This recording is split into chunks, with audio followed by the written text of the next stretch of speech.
This is what India looks like. ശരിക്കും ഈ കയ്യിലിരിക്കുന്ന പൂച്ചെണ്ട് കണ്ടോ? ഇന്ത്യ എന്ന് പറയുന്നത് ഇങ്ങനെയാണ്. ഇതിനെ കാണുന്നത് പോലെയാണ് India. This is also what Kerala looks like.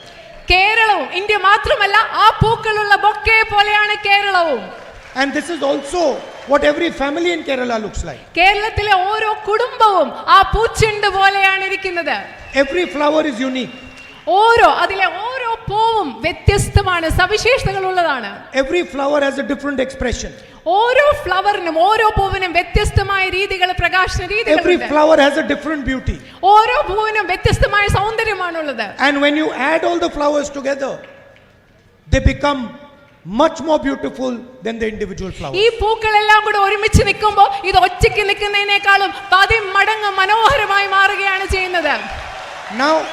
Now imagine if I came to Kerala and I said, look, only white flowers can be in this bouquet. നിങ്ങളൊന്ന് സങ്കൽപ്പിച്ച് നോക്കുക, ഞാൻ കേരളത്തിൽ വന്നിട്ട് നിങ്ങളോട് പറയുകയാണ് ഈ ബൊക്കയിൽ വെള്ള കളറിലുള്ള പൂക്കൾ മാത്രമേ പാടുള്ളൂ എന്ന് ഞാൻ നിങ്ങളോട് പറഞ്ഞാൽ എങ്ങനെയിരിക്കും?